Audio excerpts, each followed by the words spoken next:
Hello. Hello, hello, hello. Jump scare. Surprise. It's me. Back at it again. Yeah. Yeah. Welcome to the stream, everyone. How's everyone doing? Sorry, guys. Uh-oh. When Matt KC starts talking on his stream. Surprise. Hello, hello. Welcome to the stream. How's everyone doing? Matt, leave for a few seconds. My Firefox has to update and restart. That's a good point. I have been on for a long time. It is about time for me to leave. The stream was a bit better before. Fuck Molten VK. All my homies hate Molten VK. That is all. Oh dear. I have never dealt with it personally. I'm obviously aware of it. I know that Dolphin used it for a while. Dolphin had a weird thing. They had a metal backend, and then they ditched it in favor of Vulkan and Molten VK, and then they recently got another metal backend. I guess a better one. I think the old one was like mid. A bit money for your future projects. Yo, thank you for the bits. Thank you for the 5 bits. I think it's 5.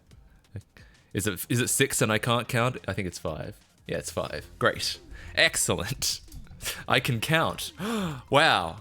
I'm gonna pass kindergarten for sure now. Take my money. All 5 bits? Wow. Thank you so much. My Wii fucking hates my normal internet but plays nicely with my extender. Weird. That is weird. Sounds like a very, like, odd edge case for sure. But how's everyone doing? What's everyone been up to? I have been on an absolute bender of doing stuff for the Olive video editor. Great. That's been fun. I mean, it has been enjoyable. I do like working on that project. I like, as I'm sure is obvious at this point, I like tech projects in general. And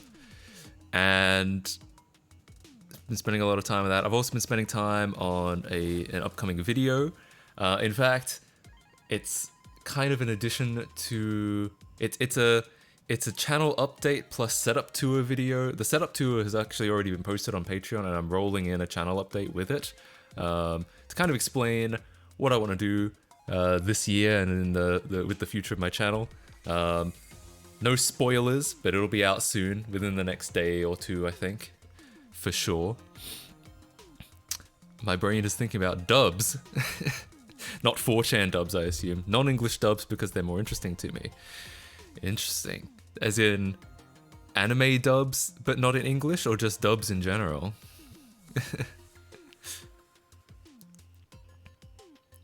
Are you interested now that I... Wait. Mr. Matt KC, are you interested now that 2DS repair? Oh, you mean in that 2DS repair? I have no idea. I don't know anything about portable games. You know, I was talking to a friend about this just the other day. Yesterday, I think, as a matter of fact, that we both really like the Steam Deck and are really interested in... but what we really like about the Steam Deck is that it's incentivized Valve to make Linux a viable gaming platform. We don't actually think we would...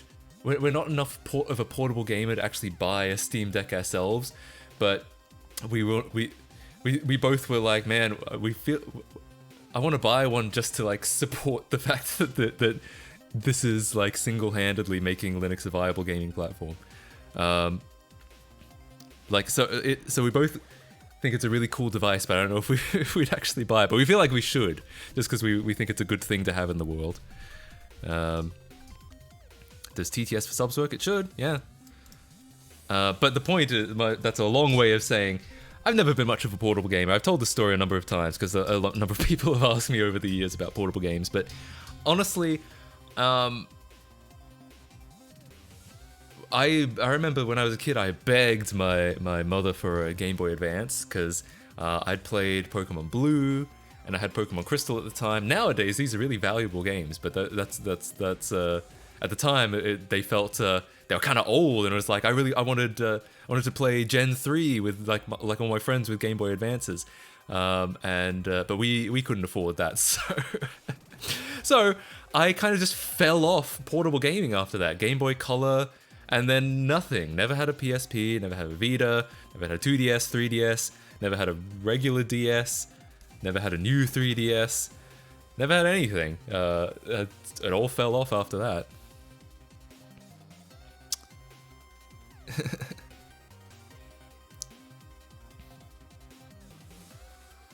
Persia has the weirdest lore behind its dubs. Like, the Persian intro for Sonic X is a version of Gotta Go Fast with a completely redone instrumental that sounds better, and it's not a legal dub. Huh. You do start to wonder, like, because there's kind of 3 different types of video game. There's like NTSC-U, NTSC-J, and PAL. But then, what about like everywhere else? Like, there's the US version, US and Canada version usually, there's the Japanese version, and then the PAL version. Usually that's all we think of, but like, what version does Taiwan get, and what version does India get? And, you know, clearly they must get specific versions for their language, but you never hear about them. So it is kind of interesting to think about not just regions, but like specific countries, specific areas. Here's a funky question though. Does this not make Linux support kind of worse, given games no longer need to natively support Linux and could just depend on emulation layers? It's a good question. I mean, I feel like it's kind of impossible to answer, because I think either a developer cares about Linux or they don't. And if they don't, they probably weren't going to do it anyway. And if they do, they probably are going to do it anyway. I feel like the amount of developers that would be like on the fence, I think, is probably quite small. Though I don't have any like data or evidence to back that up. That's just like a feeling. And I have no real idea. It's something that would, I think, require a lot of actual data and research, and like what developer sentiments are. But it is a good question. I mean, I wonder that about Adobe, because there's a report where Disney worked with Codeweavers, the creators of Crossover, to ensure that Photoshop runs on Linux. And it's kind of like, well, if Disney of all people want Photoshop on Linux, then surely that seems like Adobe should make a real Linux version of Photoshop. But maybe their feeling is that, you know, Crossover's done the work for them. So it's a tough one. I'm not sure there's a one-size-fits-all answer for that. Usually they do adhere to PAL, NTSC PAL, whatever formats. Yeah. So when it comes to television formats, yeah, usually it's one of the known television formats, but it's still a different version of the game that we usually don't think about. It's still a different, like, when you go on ROM sites, which obviously I never do, I always buy all of my games legally, but when you go onto ROM sites, it's always something like, you always tend to only see one of those 3 options. You don't tend to see, unless you're on a really like detailed ROM site, which are rare and get taken down often, you don't tend to see country-specific versions. Like, I've never seen an Australian version of a game, and to be fair, it's probably because most of the time we just get the British version of the game. But I'm sure at least sometimes we get a specific version. I've never seen like this Australian version. Disney? Yeah, Disney. There's a whole article about it. In fact, why don't we bring it up? I finally got my web browser working properly. I've had some trouble with it recently, but there's an article back in like 2003, I think. Yeah. Case study, Walt Disney feature animation. With the help of Codeweaver's Crossover Office product running Adobe Photoshop, Walt Disney Feature Animation was able to hasten its move towards a Linux-centric production environment. Yeah, so it's a whole article about like how Crossover helped them do this. Again, from like early 2000s. So you don't need Crossover to run Photoshop on Wine anymore. That being said, Photoshop doesn't... It runs fine in Wine. It's like a C+. maybe even a B minus if I'm being generous. But it's a little bit like, be nicer if it was a native app, obviously. Everything usually is. There are 2 to 3 versions of games, NTSC, PAL, CCAM. But that's the thing.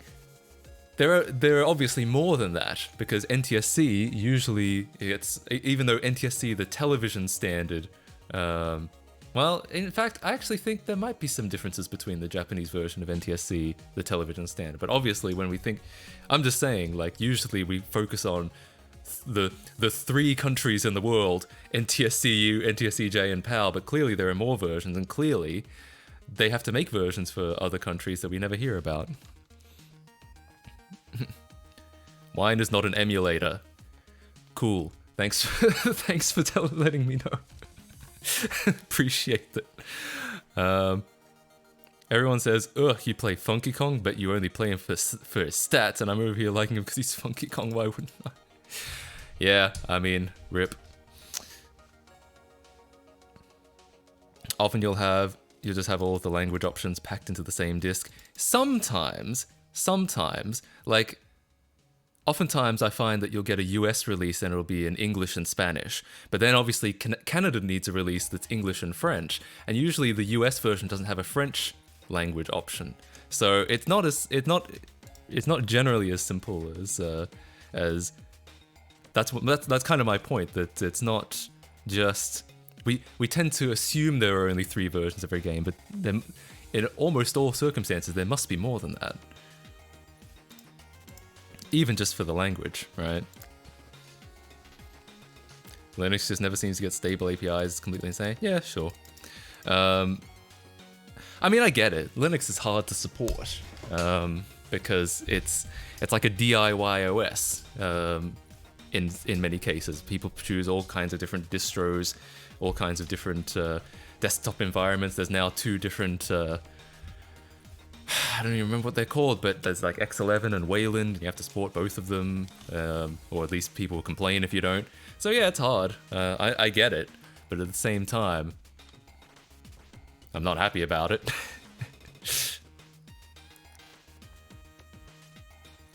Just seen the Wii U modding video and wondered if you'd ever touched Switch modding. So, I actually have a Switch. I don't know what this says about me. I mean, to be fair, I guess people already kind of figured this out about me, that if a game is like newer than like 2009 maybe, I feel like that's when I fell off gaming. That was the last time I played games that were new. Maybe like 2010 or 2011.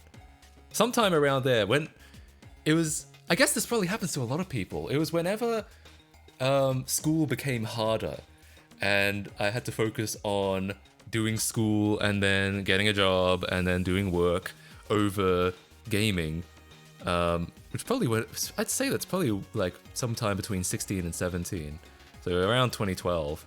I feel like I haven't. It's so rare that I play new games after 2012, and so I bought a Switch over a year ago in late 2021. I bought it because funnily enough, because I was trying to get into streaming back then as well, and I recognized that a lot of my friends were playing games like Mario Party, like the new Mario Party game that was new at the time and is now probably over a year old, right? Yeah, over a year old. I recognized a lot of my streamers that are friends were playing games like that, and I'm like, I should pick up a Switch finally, so I can do stuff like that and play with my friends. And I picked up a Switch and promptly have used it maybe once. And I've gone back and forth on whether I should mod it, or because the thing about modding is that maybe that means you wouldn't be able to play it online.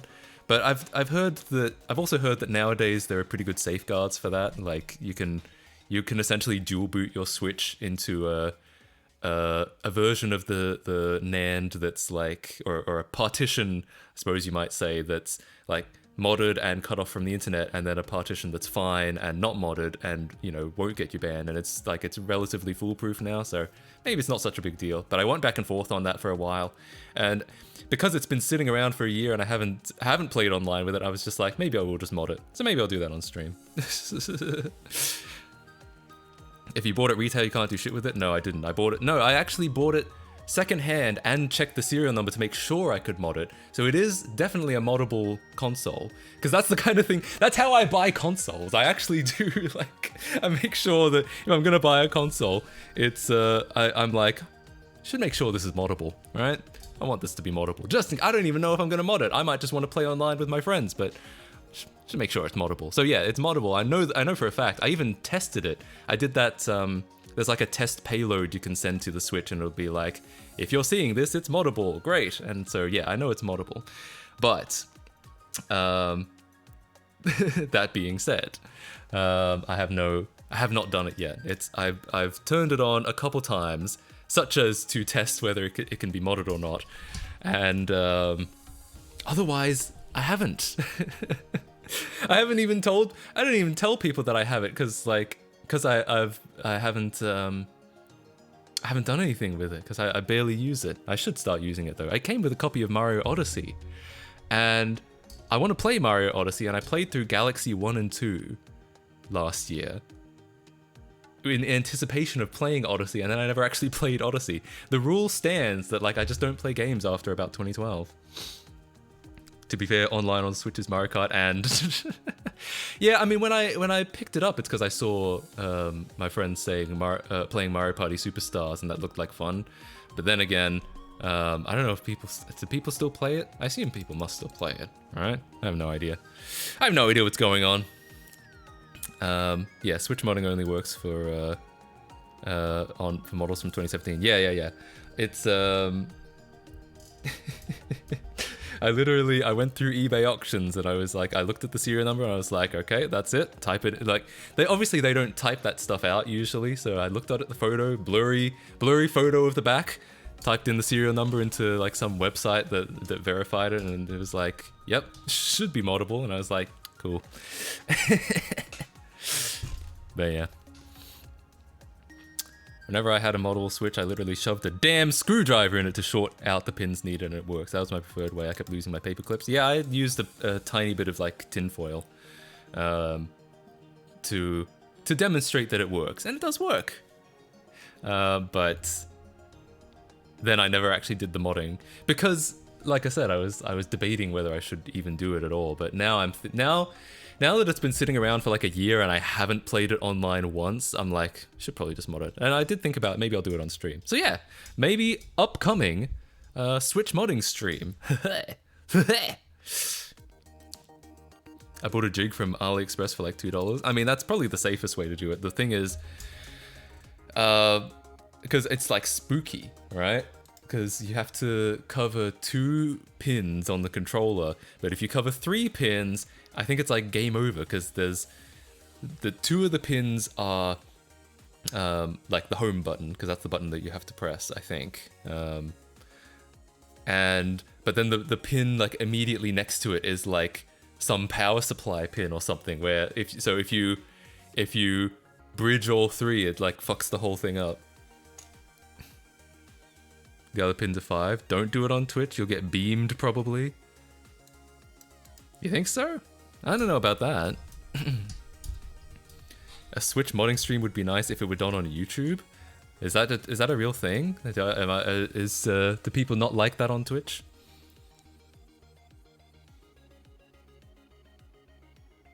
You did the bad pronunciation of Ali, makes me die whenever my teachers dovgat to me. What, should it be Ali? Rusty screwdriver. Oh god.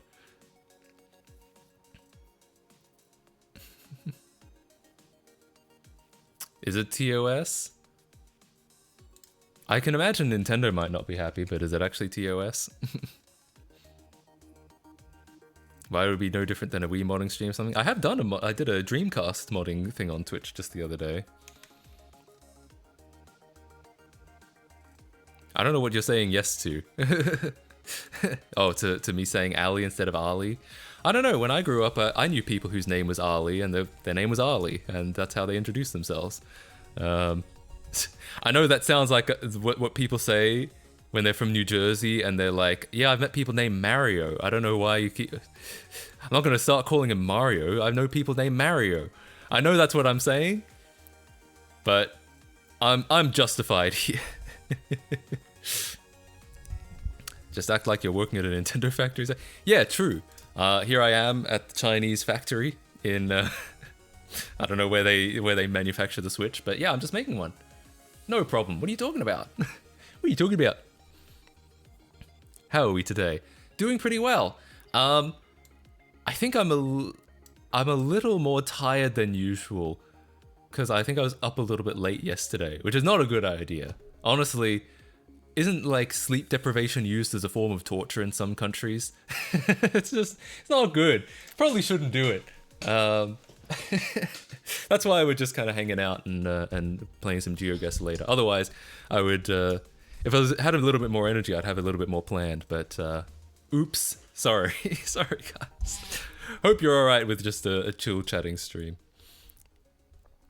We'll use its small DMCA dick to get up your ass. Oh boy, that's a colorful explanation of it. You have found a girlfriend since last stream? Obviously. Why would you think I do poorly with the ladies? I'm always finding girlfriends. All the time. Yeah. Every single time. Oh, yo. Unregistered Hypercam 2 isn't working. That's my bad. I forgot to run the thing. Hang on. Oh no. Oh dear. I'll get that up for you because that's unfortunate. But I need to get. Ugh, what a mess. Live on stream, I have to get an access token. This should do it. There we go. And then throw that in to the config. There we go. Cool. And then refresh the event list on the stream. And now we have unregistered Hypercam 2. Yeah, excellent. Did it. Nailed it the first time.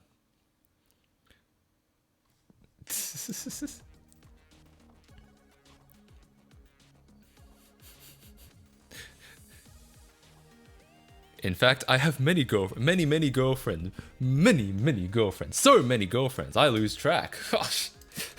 I'm just doing so well with the girlfriends. Incredible.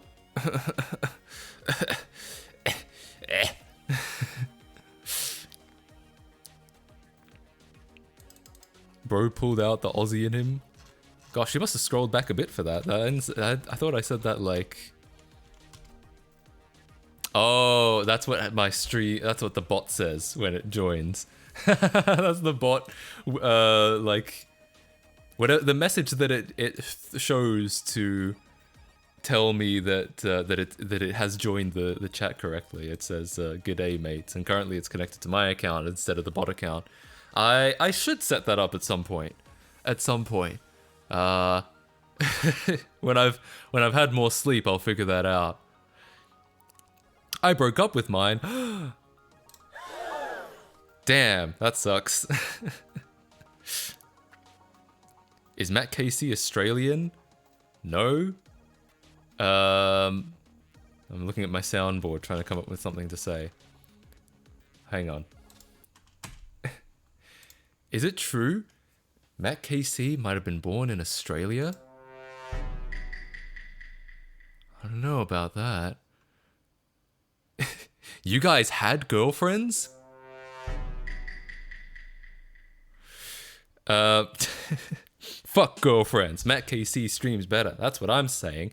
Who needs a woman when you've got this? Yeah. True. Based. You need a stream deck. I don't think it's so much about having a stream deck as much as I have a lot of sounds here, and I'm just trying to pour through which ones are the most appropriate at what times. You know what the only girlfriend I'll ever need is? He just puts on the accent for attention. True. It's just to get girls, actually. Since we're talking about it, we all know girls like an Aussie accent. So when I go show up to a girl, I'm just like, "Oi, buddy, how are ya?" And they're like, and that's how I get so many girlfriends between streams. Yeah. Excellent.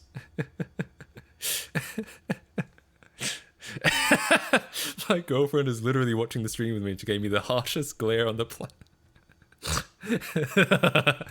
Sorry about that. I apologize.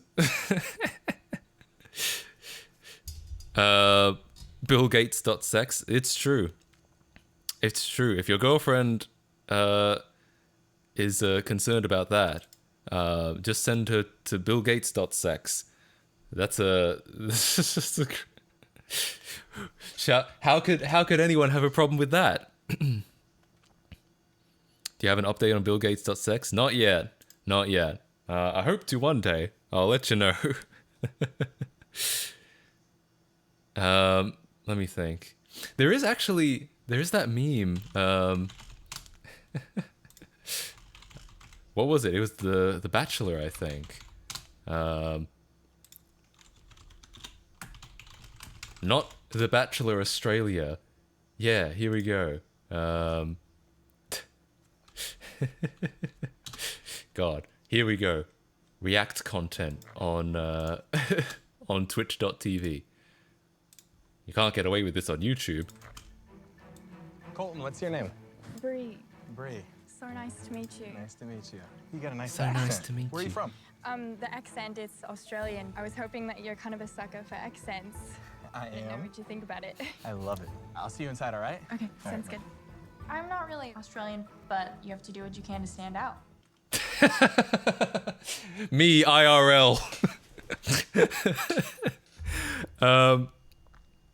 Honestly, it could have been worse. The thing about Australians is that they are so... we can pick out an Australian accent immediately, out of thin air. We immediately know, like, I'll be walking down the streets of New York and I'll hear an Australian, and I'll be like, it'll be like a, what are those animals that do that, like, and it'll stand. I'll just hear it. I'll just know. And in the same way, you can immediately tell when an Australian accent is fake. When someone's doing a fake one, you're just like, okay, that's not real. And I have to say, it's not real. But she did get down a lot of the vowel sounds that people usually struggle with. My friend Pat once said that usually when an American tries to do an Australian accent, they go full Harry Potter. And that's kind of true. That I think that the vowel sound that people struggle with the most is the O. The Australian O is a tough one because it's very different to the O's in almost any other accent. People have figured it out, the way that they like spell it now, because it does start as a no, which is very, like I said, very different to how an O would be in a different accent, and this is probably the closest approximation you can get in an American accent, but still, I can see why it's a struggle. I think that's the toughest vowel sound. I don't know if you got to show that off in this. I like her how she carefully said he asked, "Where are you from?" and she said, "The accent is Australian. Not I'm Australian, just this thing that I'm doing right now is Australian." Yeah, we just have a stroke when we're saying that. Yeah, pretty much. Basically. Now, the thing about the Australian accent is it's all in the back of the mouth. Like, accent. It's all in the back of the mouth, whereas in the American accent, it's all kind of in the front. Accent. It's all like and much more mouth involvement. In the Australian accent, it's all like back of the mouth, and that's I think why that's one of the things that it's hard for people to get their heads around. And Accent. but some of these vowel sounds, like I Where are you from? said, are not bad. Like she's gotten a couple of them down that usually people struggle with. I find that a lot of time when Americans try to do an Australian O, they do it kind of like a British O, an exaggerated British O, where it's like, oh, like what's going on, like, which is not correct at all, because it's I don't know, that's not even correct for a British accent, to be fair. That's not an Aussie accent. That's a sussy accent. Yeah, you're right. Bree. So nice to meet you. That, honestly, not a terrible O in that so nice to meet you. It's not awful. Like I said, the problem is it sounds very forced. She sounds like she's having to be very careful with it, rather than it doesn't sound. What do they call it in like when in acting where you've like owned the accent or something like that? It sounds like she's speaking very carefully. That's the worst part about that. But otherwise, the O is not bad. The O is usually the part that people really struggle with. And there are other points in this clip where it like fluctuates and like is completely off. But sometimes it's not bad. Sometimes it's not bad. British O's are my favorite. What about Aussie O's? Aussie O's are pretty good. It's like a Vegemite versus Marmite. Aussie O's and British O's. Oh god. Really doing an Australian language lesson? Yeah, I don't know. I wasn't intending for that to happen, but I actually have a lot of interest in accents. At one point when I was in school, I think I thought I was gonna like, if I was gonna go to university, I thought I would go for like linguistics, because I was just really fascinated by accents. I did not do that, and and I'm probably my knowledge is probably no better than linguistics 101. But I really like I really like picking up on differences in people's accents, and like trying to nail down specific locations and specific areas. There's in fact a New York Times quiz where it'll ask you a bunch of questions and figure out where you are in the US based on like what words you're used to, what you tend to call certain things, how you tend to pronounce certain words. And I've found I've done it with a couple of my American friends, and I found it's actually pretty spot on, or at least that's usually what they say. They're like, oh wow, yeah, that's pretty much, that's where I grew up, that's usually what they say. And so I thought it would be really funny if I tried to do that as a non-American. And I have to say it was very confused, because obviously, the words I say and the pronunciations I have are not to be found anywhere in America. They're Australian. But it reckoned that, funnily enough, I don't know exactly why, but it reckoned that based on my answers, that it was most likely that I was from somewhere in the New York area. And I don't know why, because New York is somewhere I've spent like 2 weeks of my entire life in. But my guess is probably because that's where like European immigration started. Or at least that's where it, like, a lot of it originated in America, and hence, therefore, a lot of British immigration and Australian accents have a lot in common with, or Australian dialects, I should say, have a lot in common with British dialects, or a lot more in common. That's my guess of why it would say that. Can you say something in a British accent? Not a very good one, but I can. I've had people say, because there's this sound bite. Oh, fuck. I can't believe you've done this. Sometimes I'll say, like, I can't believe you've done this. And people in the chat will be like, wow, that was actually pretty good. I don't know if it's actually pretty good. Like, to be honest, I may have just gotten good at doing this exact sentence because I've listened to it so many times. But that's, I think, about as... I don't know if I don't think I'd be very good at it otherwise, because I haven't done a lot of... I haven't spent a lot of time practicing. Also, the thing about British accents is that England, well, no, all of Britain, all of the UK. The whole area is like the most accent dense area in the world or something like that. Maybe not the world, but certainly in the English speaking world. There's so many, like, there's a South London accent. There's a Welsh accent. Well, Welsh, that's too far away. South London, there's RP, obviously. There's like, God, I'm blanking on like a Devon accent, or that area.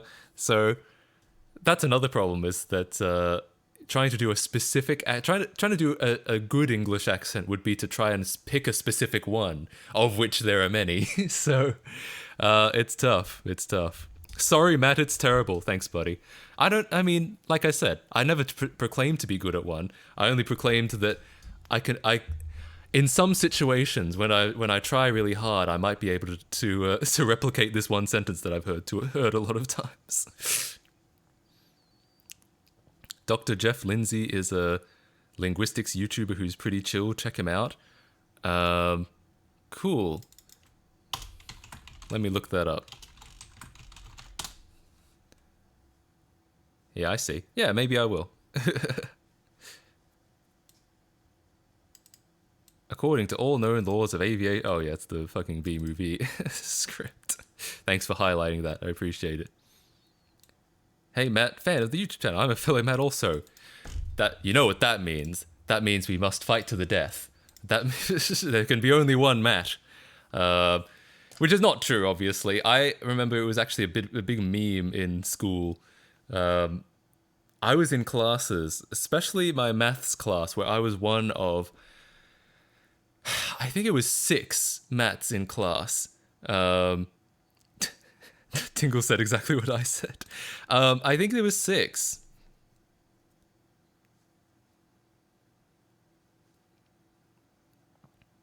I'm pretty sure it was 6. And that really pissed me off because, like, I for some reason, I don't like the feeling of someone being like, I should be honest. Let's be brutally honest here. It annoyed me because I was not the popular one. I was not even at the top. I was not even in the top 3 popular Matts of that class. So I got a little bit irritated that I would always hear Matt from like across the room. And of course, you can always hear your name from across the room. And I would, and so your ears perk up and you're like, what is someone's trying to get my attention? And it's obviously someone else. It's one of the more popular ones. And I'm like, shit. I hate this. I hate everyone else having my name. So that might be a little bit like, I don't know. I don't know if you'd call it egotistical. It's not necessarily that I'm like, I want to be the most popular Matt in the class. It just really annoyed me that whenever I would hear Matt, it was like a 1 in 6 chance. In fact, it was probably a lower than 1 in 6 chance because I wasn't very popular.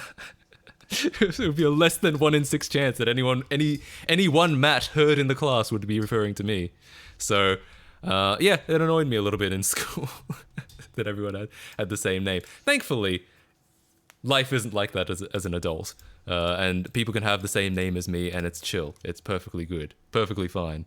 But I remember in school that would annoy me.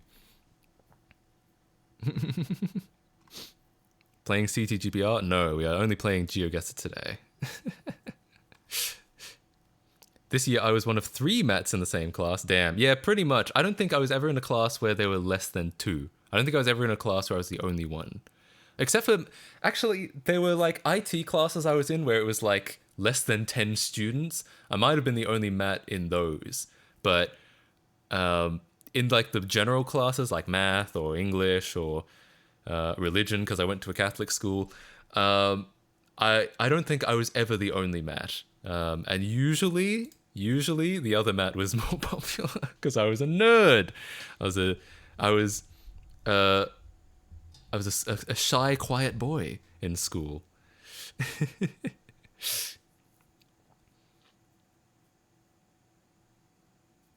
The thing that sucks about being named Ben is that it sounds like then. Oh, true.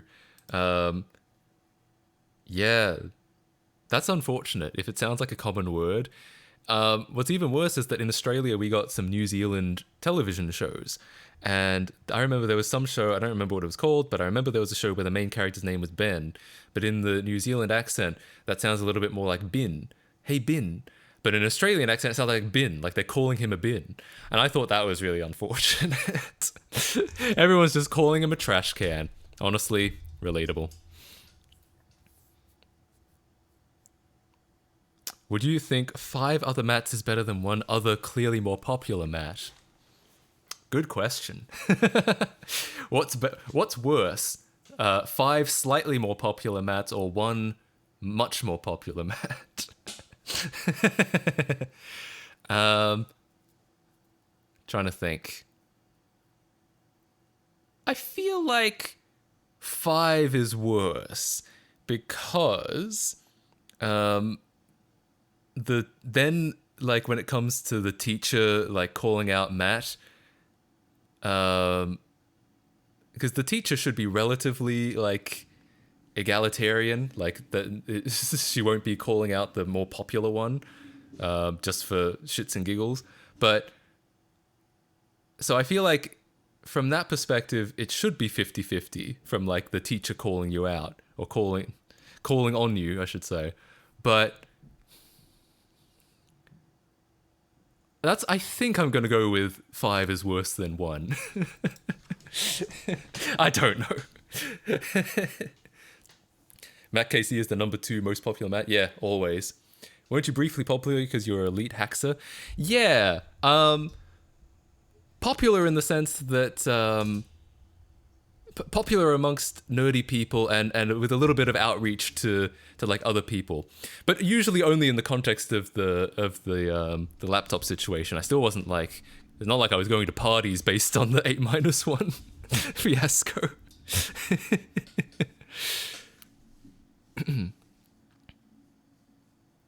There was a smart girl called Alice, and so whenever the teacher asked her to answer a question, I would only hear the Ale part of Alice. That's unfortunate. I had kind of an issue. Well, no, not like that. No, never mind. That story wasn't going to be as interesting as I thought. I don't think there's a right answer. No, probably not. I was trying to find like, is there an objectively better answer? And there probably isn't. It's probably very, very different depending on the circumstance. But yeah. Matt won't read this. I did.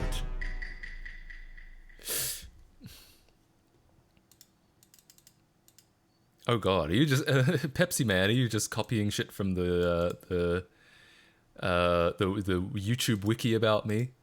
It's getting a little spammy, I will agree. Maybe don't do that. Maybe don't just copy and paste shit from other websites. We used to solve that by only calling out by last name, so I'm more responsive. Wow. I don't know if I would have liked that, because I was never a big fan of my last name either. But I'm trying to think. I guess, but that does like get around the problem. Unless you have 2 twins in the same class, then it becomes a problem. But I guess that's relatively unlikely, as opposed to having the name Matt. I actually want to know the most popular names in my birth year. Wow, there's actually US government statistics for this. I mean, technically I should be looking at Australian statistics, but I don't know if they have those. Well,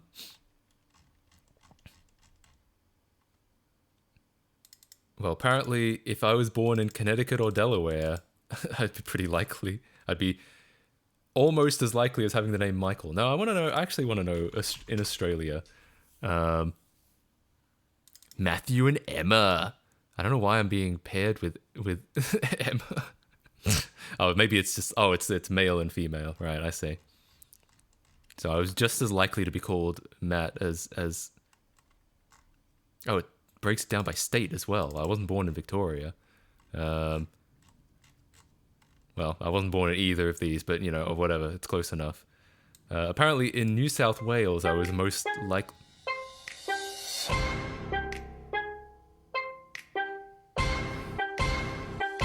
Excuse me? What year is this? Why are they playing Soldier Boy? Holy shit. Anyway.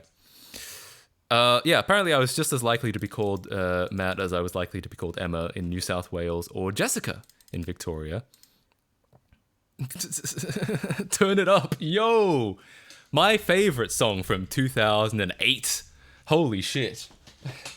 15 entire years. Deadly common pram error you need to avoid. Uh-oh. Pram error. Beep boop. Don't you hate? Don't you hate when you're pushing the pram and it throws a pram error?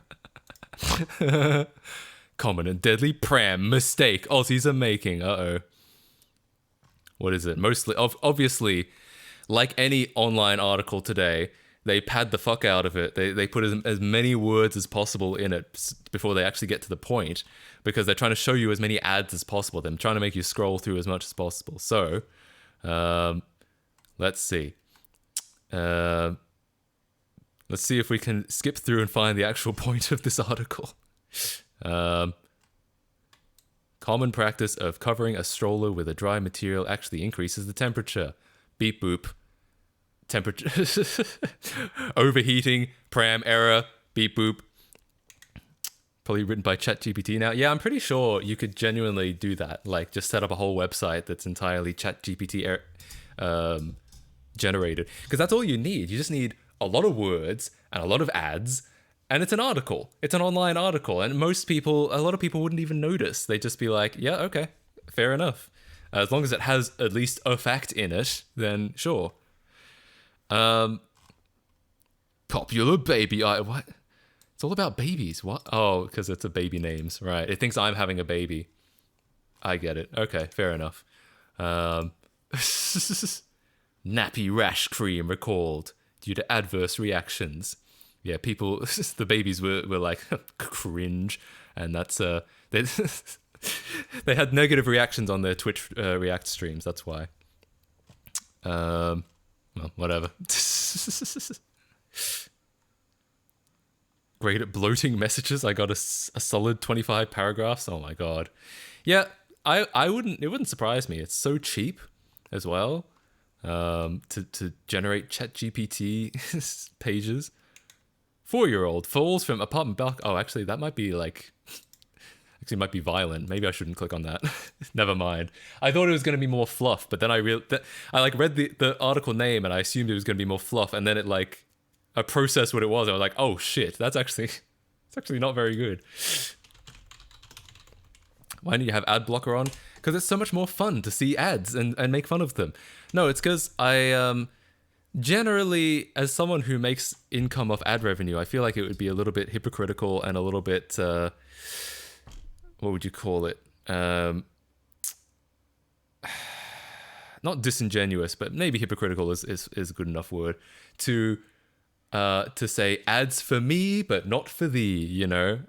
So yeah, I like to support things that I like, you know. If a website is actually good, then yeah, I want to see ads. And I know I could just set up an ad blocker with a whitelist, but it's just a lot of effort. What are the latest greatest news on the world of retro PC Lego games? To be perfectly honest, I don't know. Sometimes people ask me like, oh, you ever played this Lego game or this Lego game? And I'm like, no. Because I was never actually really like a big Lego game guy. I grew up with Lego Island and I modded it I kind of fell into modding it, but it never got any further than that. I never played any of the other Lego games. I go the whitelist method. Yeah, I mean, it might be a good idea. The other thing is that I often find that websites like that will be like, will disable themselves if they detect an ad blocker. They're like, disable, like, we detected an ad blocker. Fuck you. And so I end up having to disable it anyway, or I guess I could whitelist it, but sometimes I feel like they might even pick it up through the whitelist and they're just like, no. But maybe I'm just being lazy. So yeah, anyway. The way you say island gave me joy. Why? What about it? Did I play Lego Stunt Rally? Nope. I did buy a copy of Lego Stunt Rally the Japanese version because I was in Japan, I was looking for Lego Island, and I found Lego Stunt Rally for $1. And I remember I sent a message to someone, I think it was some Discord server I was in, saying like, is this valuable at all? And they were like, yes, I want it. And so I bought it for $1 and I dumped it, and it's on archive.org, but I never played it. I just dumped it, never played it, never touched it. If I'm really desperate to view the contents, I'll just inspect element. Yeah, I don't know. I feel like I'm probably too lazy for that. I would, yeah. I mean, I think, to be honest, I don't mind so much looking at ads as much as the thing that annoys me about ads is is using resources on my laptop. Like my laptop if my laptop gets warm when I'm watching text or when I'm reading text just because it has to play like a commercial in the corner, that's when I start to get a little bit annoyed. But then again, there's stuff like reader mode for that. That's why it really fucking astounds me that people use fandom.com. Like, I don't know, we'll go to the Silent Hill fandom.com. There's just a random example because I played Silent Hill recently. But you'll go to, oh god, this might be a little bit violent for people, sorry. But you'll go to a page and, oh god, is it not going to do it just because I'm trying to show it? Oftentimes I'll go to a fandom page. Oh, sorry if there's spoilers, if people were worried about that. But an ad will take up like the top half of the page, and I'm like, well, shit. Like my my aspect ratio has suddenly become a lot shorter, and then it'll, in addition to that, start showing ads and like, oh, you know what? It might not be doing it because I'm on a VPN. It might not be showing ads through the VPN. I've noticed some sites do that. But yeah, the top half of the screen will be an ad. It'll show an ad in the corner. It'll show ads on the side. I actually genuinely can't believe that people use fandom.com without wanting to kill themselves. Like, that's always, like, and people maintain huge wikis on fandom.com, and I don't get it. I don't get how you could do that. Sound is working, so it should be working. I'm going to take a real quick break, couple, like, 2 or 3 minutes, and then when I come back, we might play some GeoGuessr. Yeah, be back in a sec.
Hello, back. I'm back. Did it really hit the corner?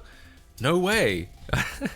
I've thought about writing something in where like something happens if it hits the corner and it like, I don't know what it would be. Maybe the background changes or something like that. But yeah, hell yeah. Jesus, you scared me. Jump scare. I need to have like a jump scare sound effect. The closest thing I've got is probably... Our eyes were blessed. Nice. Back. That's my name. I've just changed it.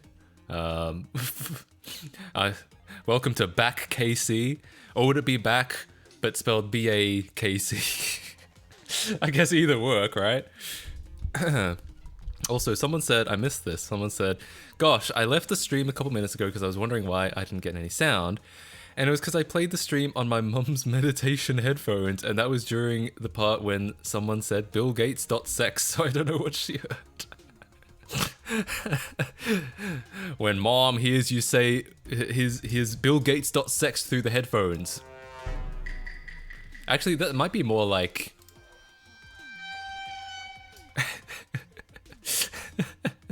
Oh dear. Well, rip to you and your mother's innocent relationship. YT stream with Chat KC when? I don't know.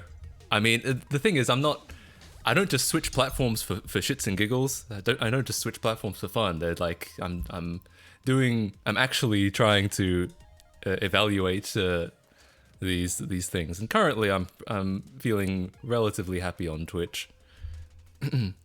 Is Bill Gates.sex gone now? There's a story about that I told, I think, in the last stream.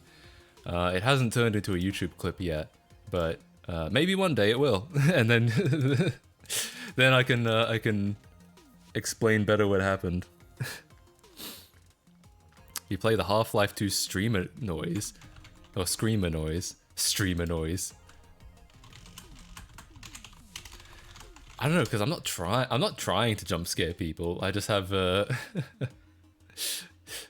I think the problem is maybe I mix my music a little bit low, so people might turn up the stream so they can hear the music better, and then when I talk, they're like, ah, shit.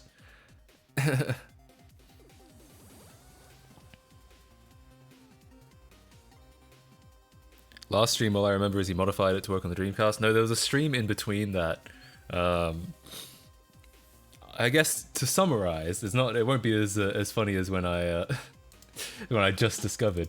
But to summarize, I got an email from a company claiming to represent the Bill and Melinda Gates Foundation, saying that they're not really a fan. They don't love it. And so I am trying to consult with some lawyery people to see to check the validity of this report. But until then, I've just disabled it. Oh, nice! Thanks for the fraps. I didn't know a lot of people in here weren't in that last stream where I said that. Okay. Yeah, I got an email, again, not from the Bill and Melinda Gates Foundation, from a company claiming to represent them. And the company itself, I looked into it and it's kind of shady. I don't know if it's, I don't yet know how real this claim is, because it would be firstly, it'd be very easy to make a fake claim and just send it through Cloudflare. And secondly, even if it is a real claim, it may just be even if this company really does represent them, it might just be like a spam message they send out to like any website that has not spam, but like it might just be a global message that gets sent out all the time, and like they might just send that to anyone with Bill Gates in the domain name. So I wanted to check what their claim was. It was a trademark violation, which I have a feeling is not. It may not be valid, but I wanted to check with a trademark attorney first, and that's why. But until I've checked with it, until I've gotten some kind of confirmation it's been disabled. still on the Wayback Machine, well, not much I can do about that. I mean, I could take it down, but it's not my responsibility. It's their responsibility to take it off the Wayback Machine if they want to. Bulk message automated, yeah, something like that. Yeah, so I don't know. And if I talk to a trademark attorney and they say like, well, if a trademark attorney says that this is not violating a trademark, which I have a feeling it isn't, but we'll see. If they say that, then I'll put it back up. If they don't say that, then I'll keep it down. So, DMCA exempt? I don't know about that. I mean, you could still sue archive, like DMCA maybe. They might have a DMCA exemption, but you could still sue them. You could still send them a request to take things down.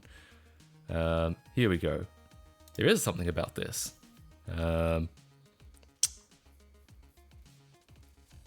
Within late 2003, that 4 exemptions should be added to the anti-circumvention clause of the DMCA to be valid until the next 2006, including 2 that okay, protected by dongle.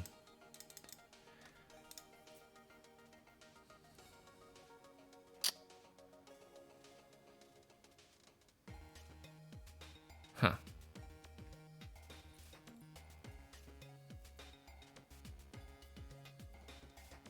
So they have at least some exemptions.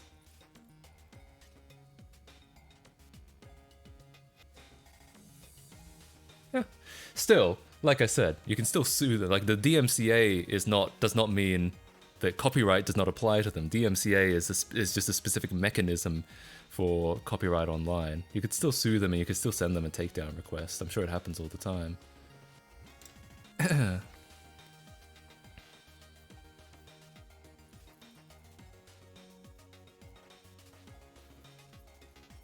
I'd be shocked if Bill Gates' name was trademarked. As far as I can tell, it isn't. The trademark they cited was the Bill and Melinda Gates Foundation, which is not Bill Gates dot something. That's why I have a feeling it might not. It might not be a valid, like, allegedly. And I'm going a little bit ahead of myself here, but allegedly, the company that sent the trademark violation sends these things all the time. They're a company that. They're a reputation management company, so you might hire them and they will send people like bogus trademark complaints just to kind of take websites down that they don't like, even if there's no legal basis for it. They'll just send a scary trademark claim, a baseless trademark claim, just to kind of get shut people down, if they don't, just because they don't like them. That's what I have a feeling this is, but that's why I want to check with an attorney first. Isn't Mickey Mouse almost public domain now? I wonder what Disney has in their pockets to extend another 75 years. Yeah, there's something about that. I don't know. I'm sure they've done something, you know, but I have no idea.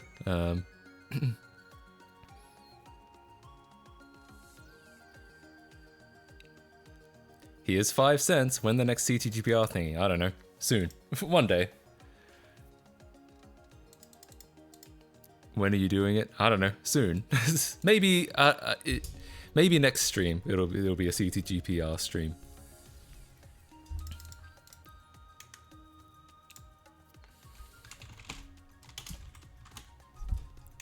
So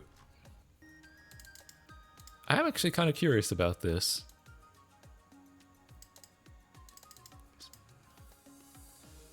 Uh-huh. 4 exemptions should be added. I'm actually curious about the Internet Archive's DMCA exemption. What exactly does it cover? It says the Copyright Office ruled in late October 2003 that 4 exemptions should be added to the anti-circumvention clause of the DMCA. They actually apparently changed some copyright law about this to be valid until the next Copyright Office rulemaking in 2006, including so it may have been undone, but at least according to this article, it's valid up until 2006. 2 that are related to the original comments: computer programs protected by dongles that prevent access due to malfunction or damage and which are obsolete. Okay, so you can't DMCA. So if you have old software that requires like a USB dongle, like an iLock or something. I don't know if you've ever used software that uses these, but I've used music programs that require the use of a USB DRM device. If this device is not attached, then the software refuses to run. God, how much are these? $50. Cringe. But apparently, if the software is protected by that and it's obsolete, then it's not DMCA-able to upload it, allegedly. Only 10 years ago? True. Computer programs, distributed formats have become obsolete and which require the original. Okay, so as a matter of fact, is that still in there? That's a really interesting exemption. Wow. Oh, this is just a statement. I want to find the actual... I'd love to find the actual bit of copyright law that still says that, because allegedly, well, that would imply, and again, I'm not a copyright lawyer. I just have a personal fascination with copyright, or copyright law, but I'm not a lawyer. I'm not a practicing lawyer with I'm not qualified, let's say. But that would seem to imply that a lot of old ROMs are actually un-DMCA-able. Or at least, this is a circumvention clause. The circumvention just mean like cracking them? Because that would kind of make sense as far as like computer programs protected by dongles. That would kind of fit as far as anti-circumvention goes. Can upload late 90s cracks? It would seem. Okay. Right, yeah, the anti-circumvention clause. It is illegal to circumvent a technological measure that effectively controls access to a copyrighted work. Great. Okay, so what that means, as far as I understand, is that if you posted a crack on to the internet, in theory, you can be DMCA'd for it. However, I want to read the actual like legal text. I don't want to read some website paraphrasing it. However,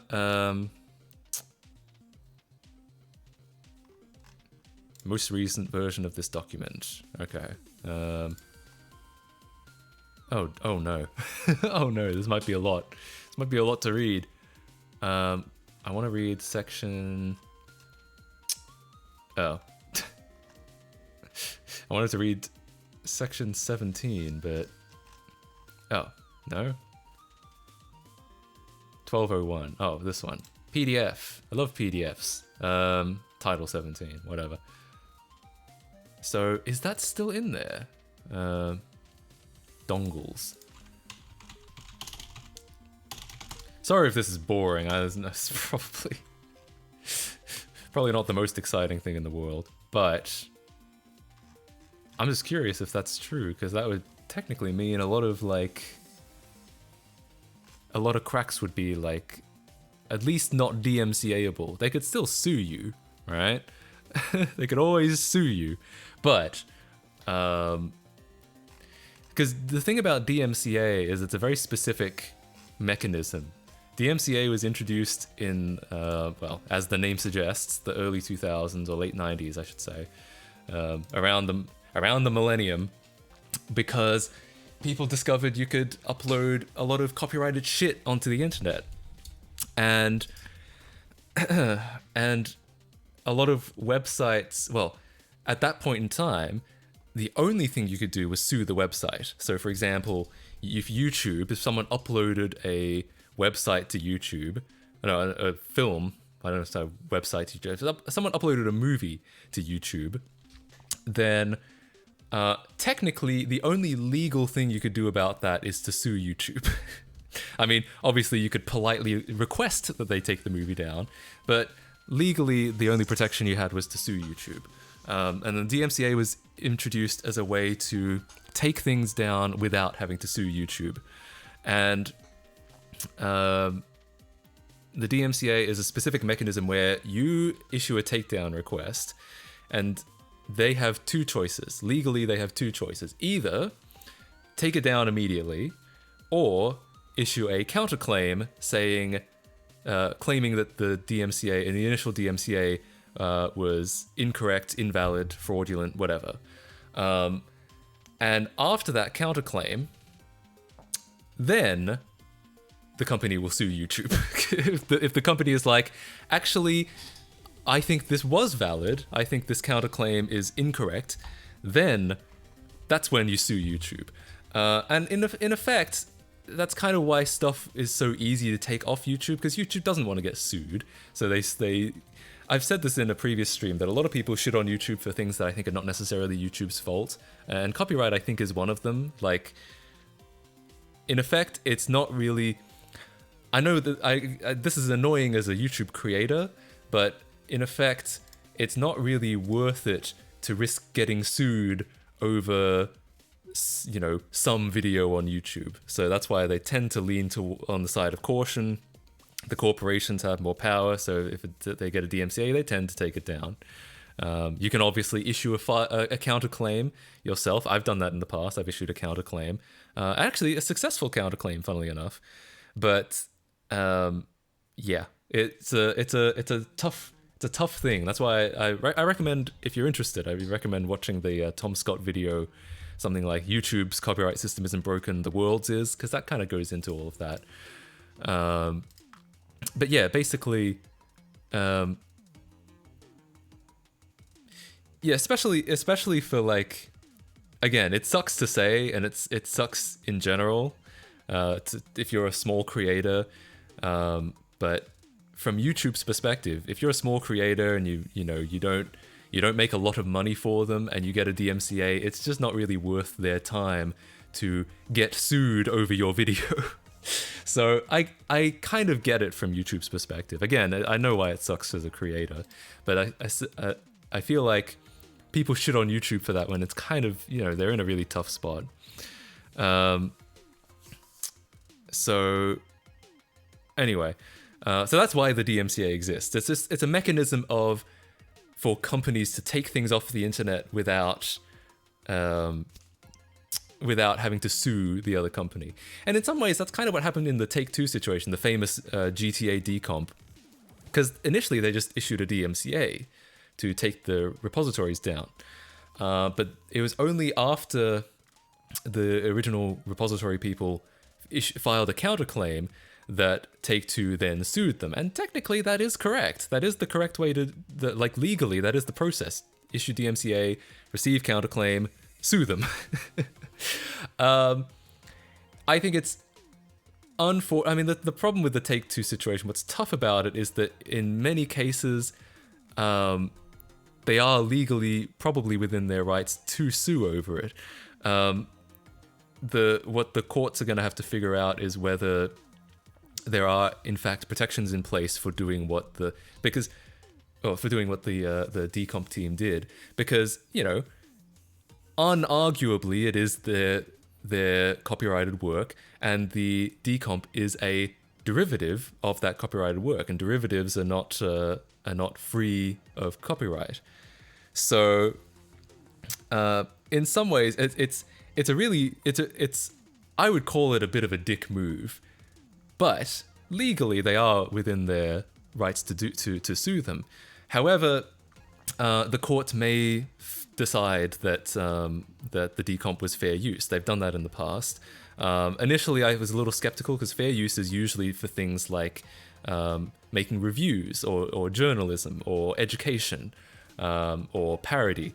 A lot of people misunderstand fair use and assume it covers a lot more things than it does, but no, it's very specific. It's got a very specific purpose. Like if you reviewed a movie and you had to use a clip of a movie in your review to say something about the movie, fair use is there to make sure to allow you to do that specifically. It's not there to allow you to do anything else. It's there to allow you to use as much of a copyrighted work as is necessary to comment on that copyrighted work and no more. So I was a little skeptical about the fair use claim when I first thought it, as far as like a defense for the decomp, but in actual fact, there have been times when the court has decided that there's I don't remember what it's called. I think it's like NEC versus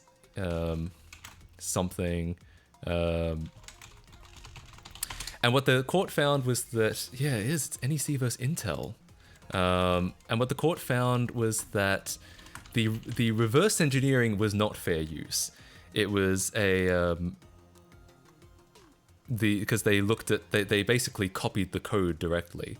So that was not fair use. And that in that sense, the decomp may not be fair use, or may not come out to be fair use. However, what they also found is that they had changed it enough to the point where the resulting product was fair use. The original reverse engineering was not, but the end result was, because they changed it so much. So, and in the EU, there is a law that says decomp is that says decomp is legal for the purposes of fixing bugs. If there's no other way to solve a problem than to decompile it, it's legal. It's essentially what the EU law is. The US does not have a law like that. However, situations that would fall under that have managed to fall under fair use. So there's a chance that the GTA decomp will be found to be fair use. And that would be nice. That'd be great for the modding community if that happened to come out. However, we don't know. We won't know until that actually happens.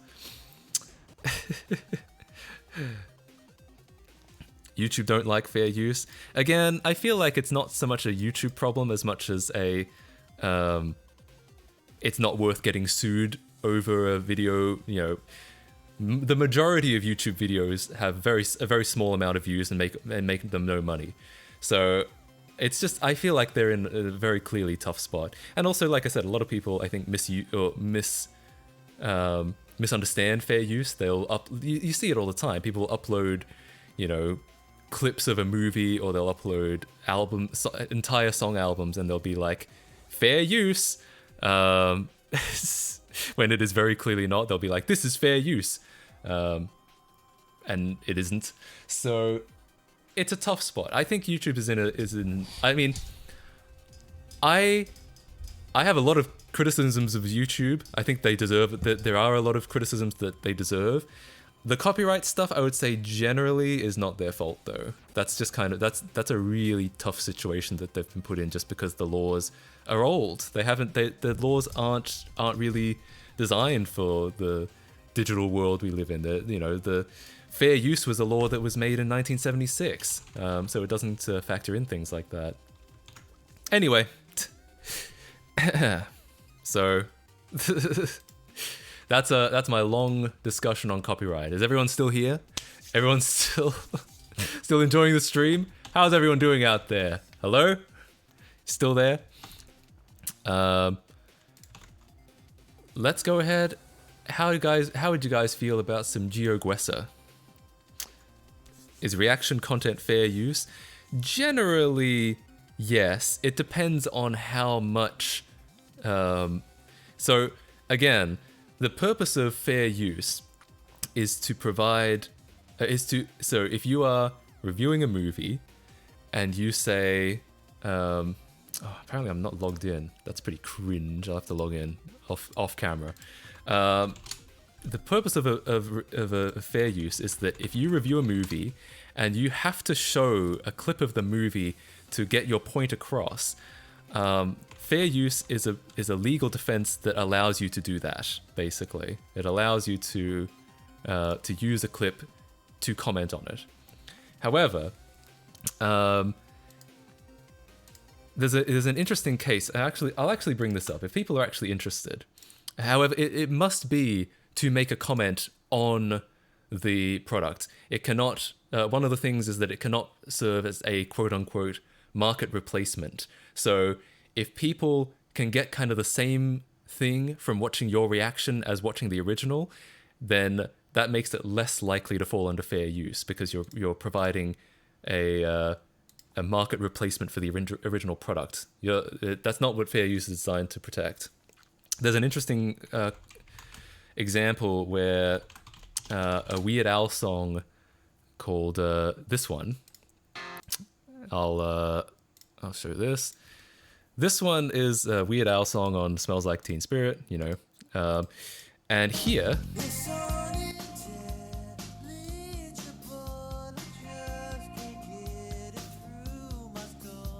Okay, so he's commenting on this parody is protected by fair use because he is commenting directly on the lyrics on the Kurt Cobain's vocals in the song. He's saying it's unintelligible. It's here.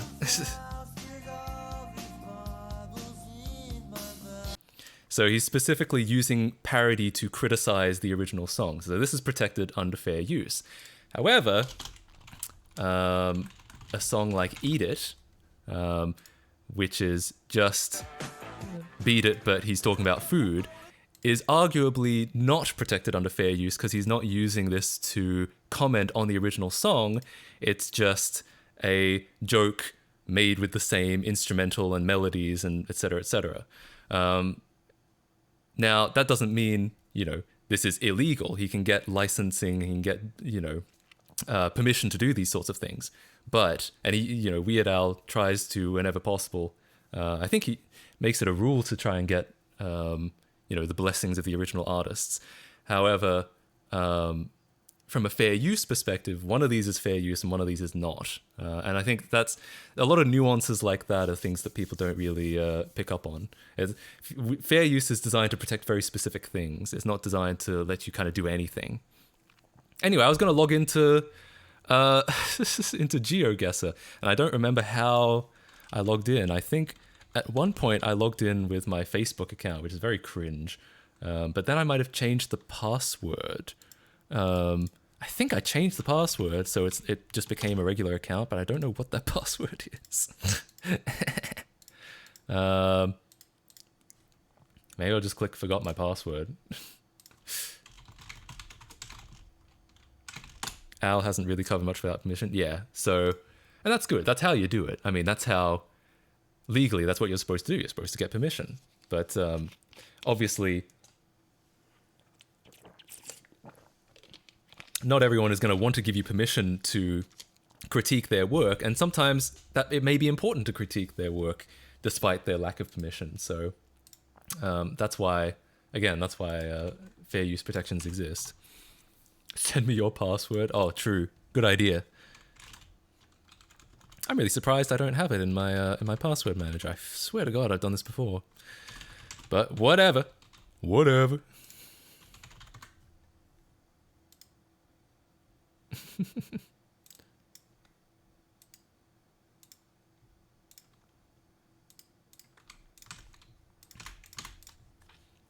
Cool. Well, now it's in my password manager. I don't, like I said, I don't know why it wasn't before, but still. Party. Let's have a party. Oh God, I might need to start a new party. The old one is already at 93 out of 100 players. Well, here's Matt Casey's Funny Thursday Party. So feel free to click on that link. Oh, actually, no, not that link. This link to join the game. Ignore that first one. Whatever. Pretend I didn't post that first link. The second link, if you click on that, you should end up with this game. In this game. On GeoGuessr. Let's have a Wii party. Wasn't that a real... That was a real game, wasn't it? I want to start playing some more Wii shovelware. Don't worry, this is not my real IP address. That's why it's complaining. It's because it's going through a VPN. Yeah, that was a real game. God, I never played it. I really need to play some more Wii shovelware. I haven't even played Wii Sports Resort. And I know people will probably get pissed off about me insinuating that's shovelware. It's not necessarily what I mean. Just that there's so many Wii games that I missed out on. If the stream was during Friday or Saturday, I could have played GeoGuessr. The idea is that it will, like, because today is Thursday in this time zone, and the idea is that it would be Thursday, Friday, and Saturday. Back to back. Excuse me. Is that a Pokimane profile picture? No way! Pokimane watches my streams? Holy shit. God damn. Alright, I'll set a timer for 60 seconds. Anyone can join. And once I am done, once the timer is done, we'll start the game. All right, let's go. So anyway, as I was saying, follow age Pokemon. Oh, there's no bot. It can't answer that. But it's probably gonna. I'm sure it's gonna be 0, as in no. But hey, maybe if no, I would say that. I played Wii Sports for the first time like a week ago and my arm is sore. Yeah, that sounds about right. I know that last stream we watched a lot of like Wii people breaking TVs with Wiimotes by like throwing them and shit. It's pretty funny. It's good times. But yeah, it's a maybe we'll do that on live on stream. I'll play Wii Sports and I'll throw my Wiimote at the TV.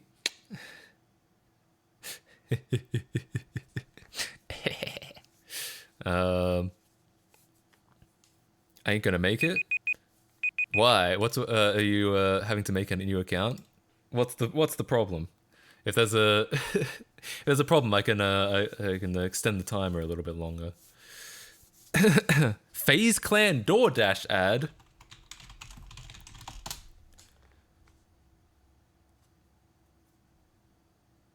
Wow, an actual partnership with FaZe Clan. FaZe's subs? No way. Can we order these on the Wii? Loot. Is it a sandwich called a loot box? Surely not. Surely it's like a meal deal, right? You wouldn't just call a sandwich a box without it being a box, right? I guess they only have. But this is an actual This is an actual restaurant in Los Angeles, apparently. What the? Yo, bro! I should start my own sandwich line. What was it? What am I thinking of? Not starting my own sandwich line. Wait, the Frag Brownie. It's got a. Were you trying to dox me live on stream, DoorDash? Cringe. I can't even click on a fucking food item without doxing myself. Hang on. There we go. Excellent. Yeah, leave it at the door. They'll really appreciate that. Okay, cool. Oh, you're joking. Switch to pick. Okay, yeah, pickup is fine. Whatever. God, I don't know why it asks for an address and only to then let me choose pickup. So this is just a brownie with chips on it. Couldn't you just add chips yourself? Is this really a restaurant thing you can get from a restaurant? Oh, the combo. Yeah, okay. The combo is called a loot box. There's more chips in it.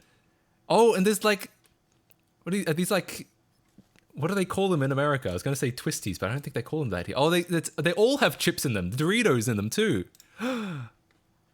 What on earth? All the sandwiches have chips in them. Oh god, this is the most like online thing I've ever seen. A sub with Doritos in it called Touch Grass. Oh my lord. I don't even know why they have an option to pick these things up. I feel like anyone who would order this wouldn't leave their house. Doritos nacho cheese. Oh my god, even the nacho cheese is Doritos flavored. Cheetos? Ah, you're probably right.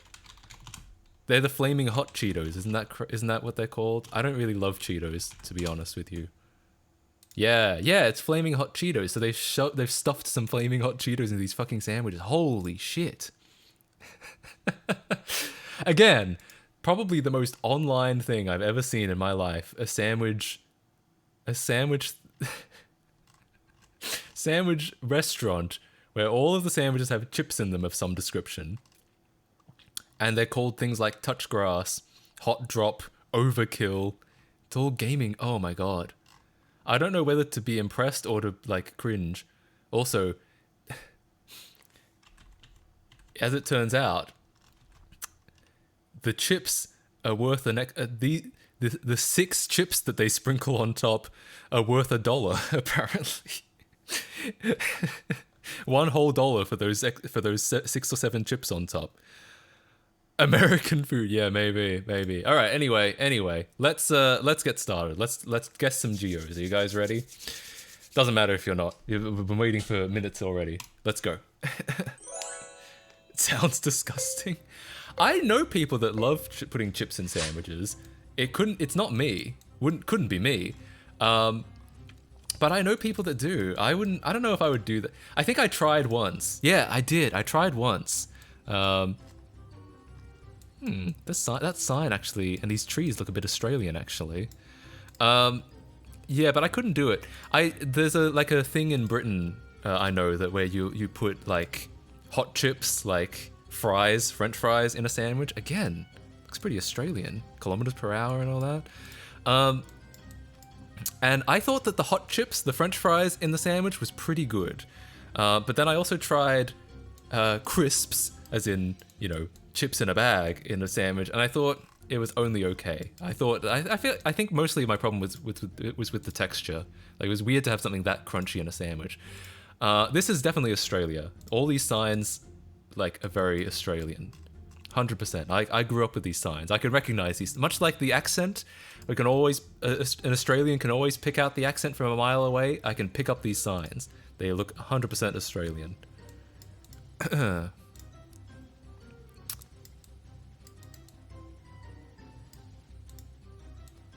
Problem is where. It's obviously somewhere pretty rural, or at least we aren't in a city. A lot of flooding going on. It's green, which is a lot of places in Australia are not green. See a kangaroo, do you? I didn't see a kangaroo. I don't have time to look for it. God, how does something like this even end up here? Is that someone's house? No.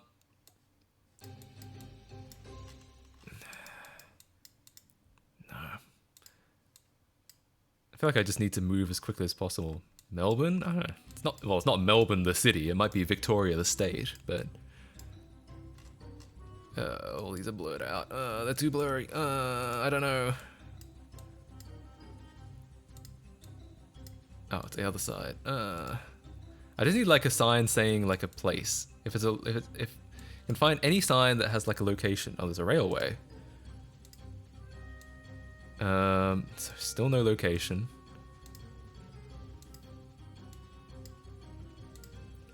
Gonna be nothing on that. No. Damn.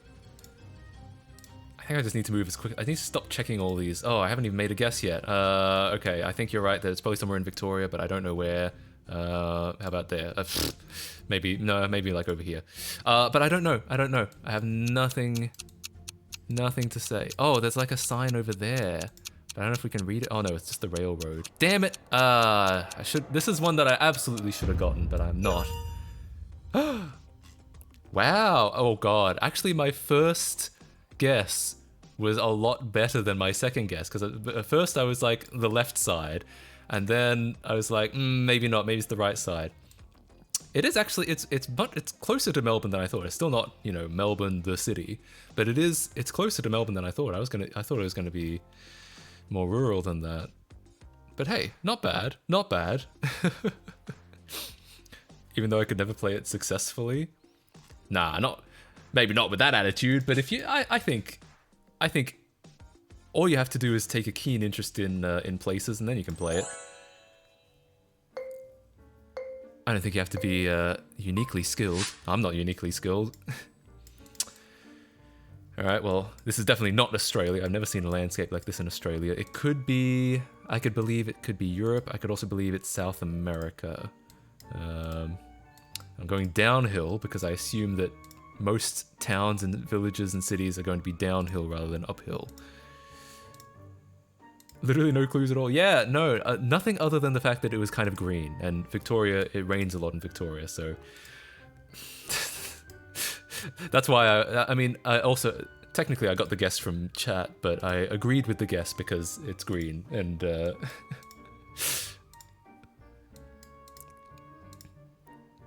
when are they making WeoGuessr? That's actually pretty good. I respect that. I respect that name.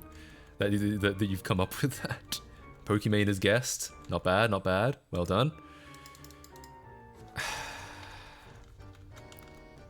I hate when you get to sections like this where you can't like jump forward. Okay, there we go. It's fixed. Wait. No way. Maybe I'm wrong. This does look like an Australian sign again. Could it actually genuinely be Australia again? Hey guys, love the YouTube channel because I began modding my stuff. I hate you. You're welcome. That reminds me of a tweet I once saw where it was like, this guy changed my life. He impacted the rest of my life, and I'll never forgive him for it, or something like that. But hey, you're welcome.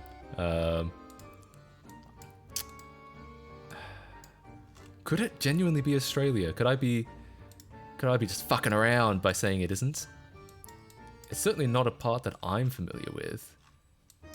But some of these signs do look a bit Australian. Could also be in New Zealand. Oftentimes I find when the signs look kind of similar but not quite, it's New Zealand. But I don't know yet. Gosh, really?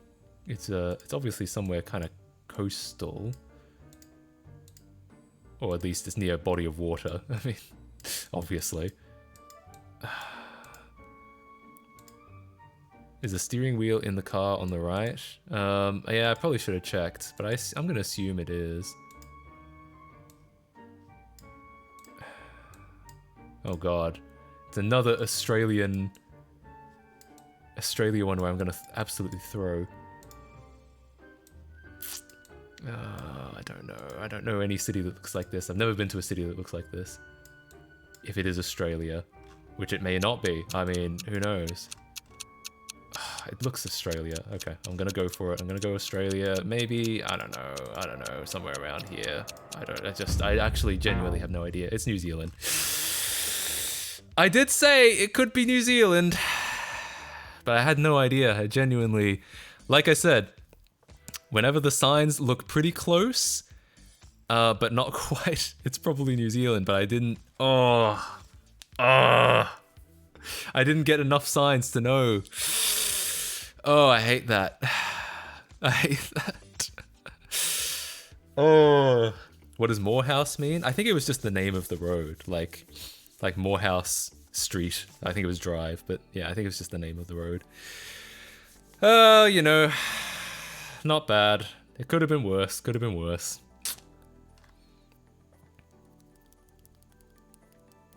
Southern Hemisphere, at least. Yeah, that I kind of figured Southern Hemisphere. Though I did say Europe initially. Damn. Well, I should go to New Zealand one day, solely so that I can pick it apart from Australia better. All right, what do we got here? It's got some English. We got some English and it's got some other languages. I want to say this is probably this looks like Malaysia or Singapore or Thailand, that sort of area. The fact that there's so much English, it doesn't look like Singapore actually. Singapore is really like built up. It's like urban the whole way through.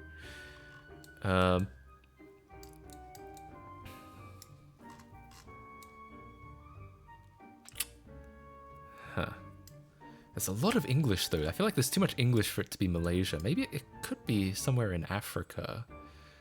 Nigeria speaks English, doesn't it?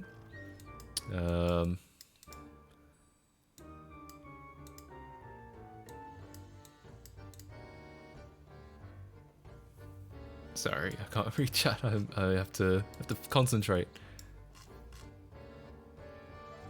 I feel like a sign like this should tell me Barangay Junction, annual fiesta and feast of St. Peter. I'm thinking, I feel like this is probably going to be Uganda or Nigeria, but I have no idea. It seems like we've caught this through a Pinukpuk. God, I don't know. I've never heard of that place.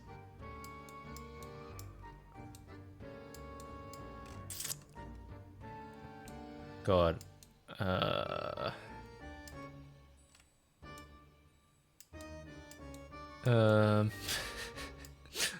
I don't know. Indochina? I thought that too, but I feel like there's too much English around.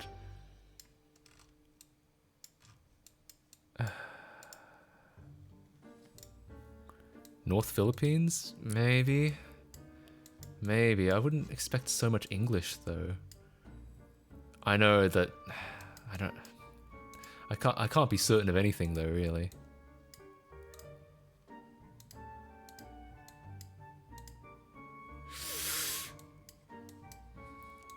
Because I agree that it looks like Philippines or Malaysia, Indochina, but I just don't know.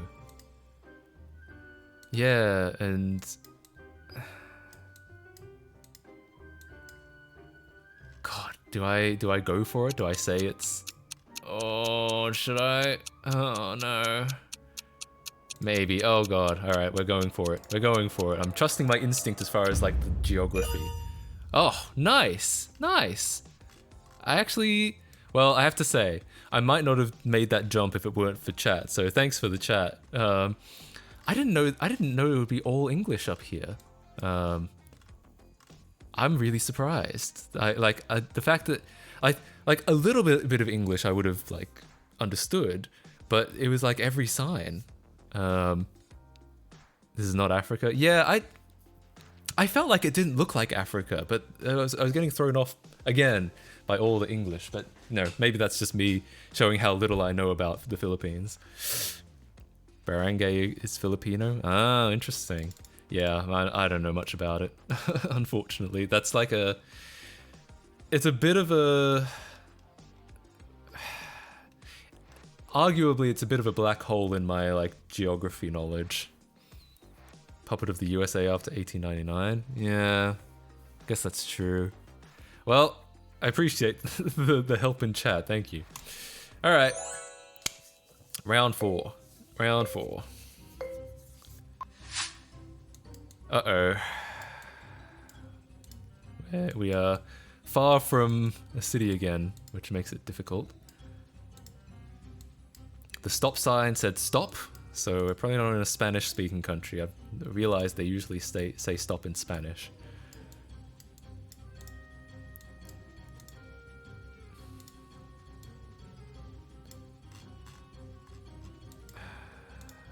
Not really getting any hints yet, but...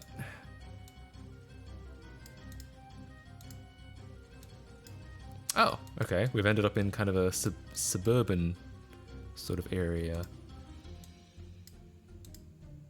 They are... No, I don't know yet. What hemisphere are we on? We are on... Oh, quite close to the equator, it would seem. I guess... Yeah. Why didn't you stop at the stop sign? I've got no time. I'm in a hurry. I'm on the go. They're driving on the right. This sign looks European. So Europe, somewhere in Europe. Yeah, definitely somewhere in Europe. Look at that comma for a decimal point. Might even be able to guess what language this is. I feel like it's...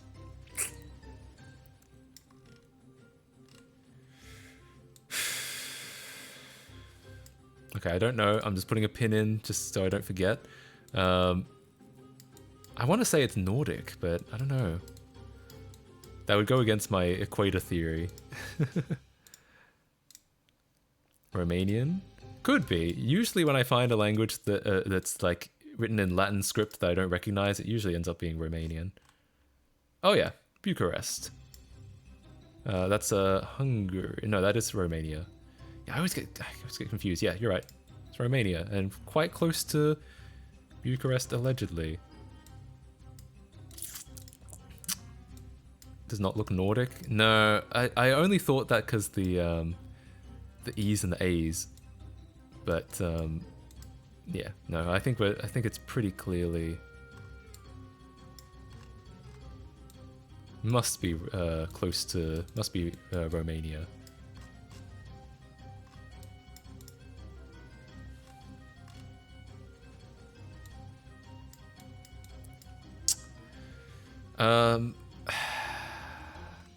Wherever we are, Bucharest is on one side, and that other place that I'm not going to try to pronounce is on the other.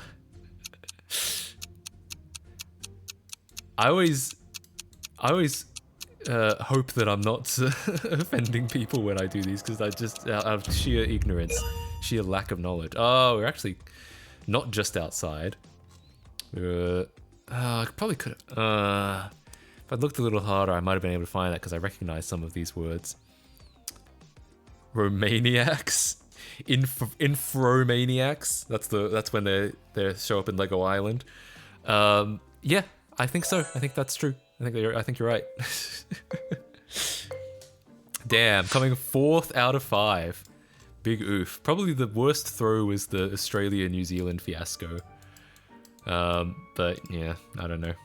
I've never been to New Zealand, so I don't know. Don't know how I could have figured that out. They're driving on the left, it would seem, which helps because there's actually very few countries that drive on the left. Usually ex-British colonies: Australia, New Zealand, South Africa, Japan. That's not an ex-British colony, but still.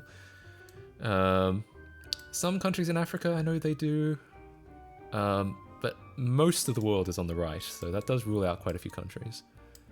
Playing CTGP later? No, I'll be finishing up after maybe another game of GeoGuessr, and then I'll probably be finishing up.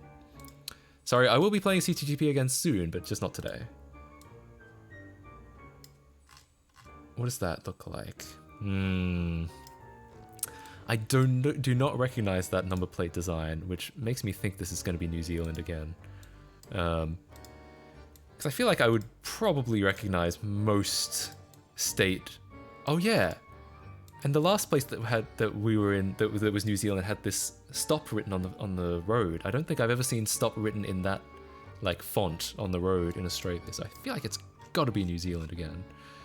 See if we can find anything more precise. What happened to 4-hour streams? They can't all be 4-hour streams. Some of them are going to be 2, some of them are going to be 4. Anywhere between 2 and 4 is what I say.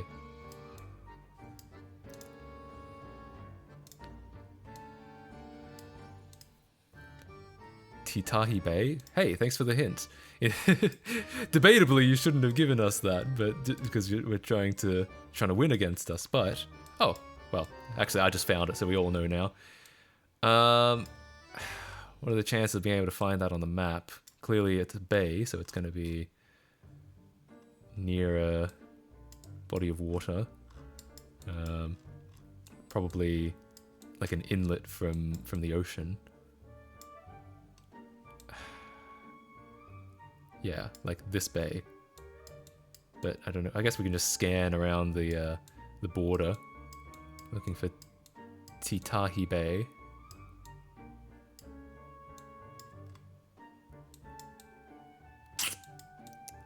Only got 22 seconds to scan the rest of the border.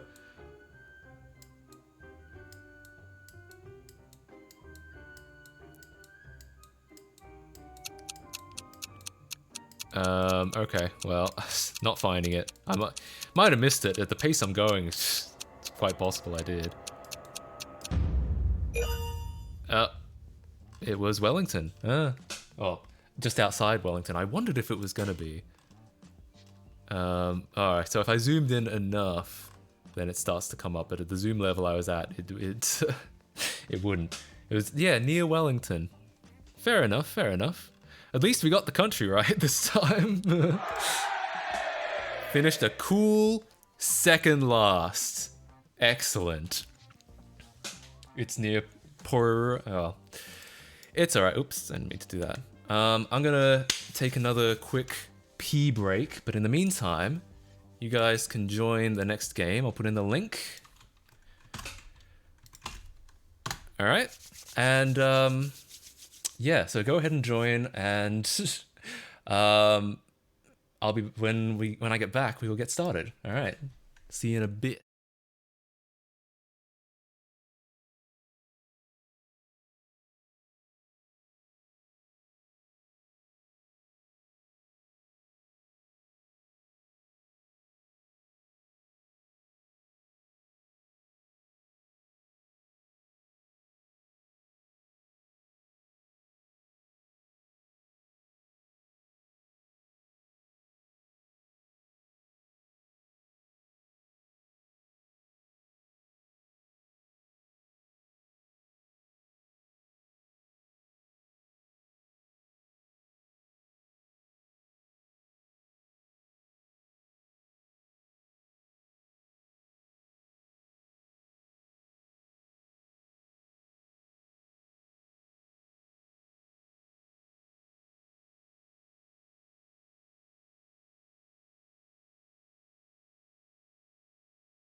Boo.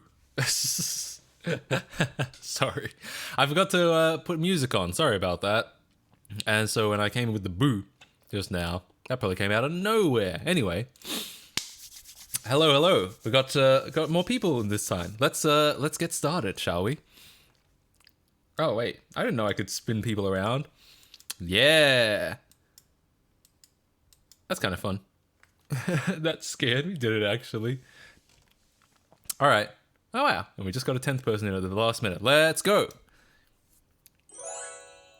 Okay. Psych! Oh dear, we're on a body of water with this guy and his other... Don't talk to me or my son ever again. Okay. What are the chances we'll actually be able to get close to land and find a sign? I don't know. I don't know if I love it. Don't know if I love the chances here.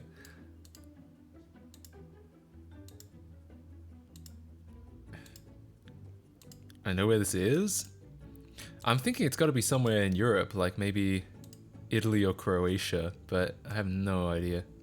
Oh, it's Monaco. I was close. Pretty close. Here we go. Monaco. Monaco is tiny, I know that, yeah. Well, at least this means that no matter where we put a pin down here, we're going to be within, like, a decent amount of kilometers, right? It is extremely small. It's so small that it's kind of disconcerting when, you know, you see Monaco here, makes sense, it's a country, and then you zoom in, and then Nice takes over because this cities start to appear, and you have to keep zooming, and then you get to the country. Okay, well, which body of water do we think we're in?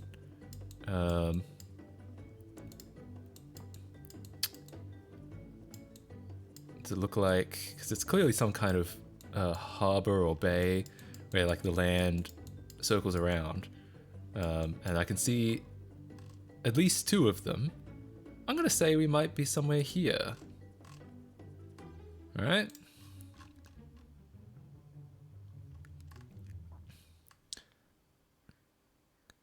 France should have annexed it centuries ago? Bruh. Well, maybe they could do it now. No, that's probably not cool. Excellent. There's some expensive restaurants right here. Yeah, that's one of the only things I know about Monaco is that it's unbelievably expensive. Like per square foot, I think it's the most expensive country in the world or something like that.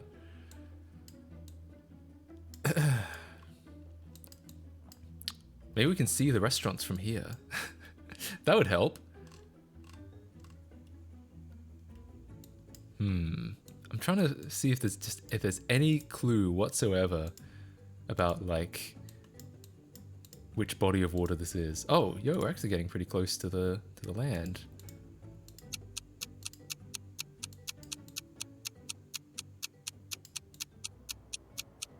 Nah, I don't know. Well, either way, it's all good. 66 meters.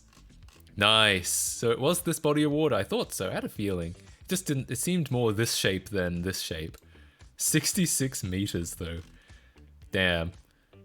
So close. Cool. It's always fun to get onced. Okay. Oh, god damn it! Another body of water. It was pure luck that I managed to get close last time, but like again.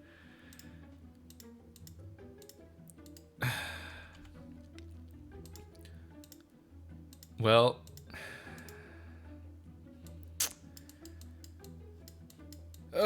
This might be. I don't know about this one, guys. I'm going backwards under the assumption that we are leaving land rather than that we are heading towards land. But I mean, there's no real way to know. I mean, there is, well, actually, no, there is a way to know. There's more land in this direction than in this direction. I think. Alright, first to get to the dock wins, obviously.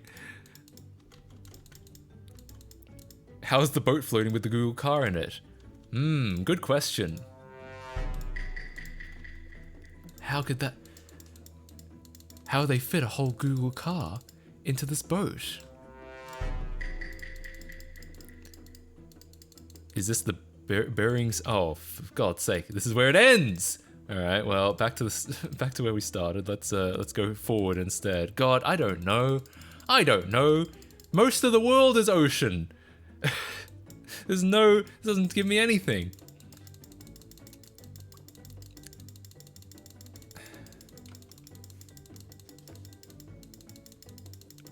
To see the license plate of the boat? I don't think so. I don't think that's how this works. Yeah, see, we're not actually going anywhere. We're arriving at just more ocean. Well, this sucks. God. Okay. Let's look. So it's mountainous. These islands. I feel like we're all just gonna be straight up guessing, right? There's no way. There's no way to know. My feeling is they must be from some small Pacific island of some kind. I feel like this just makes sense. Yeah, Bering Sea, someone said. Maybe. Could be. You know what? Alright. I don't have any better guess than that.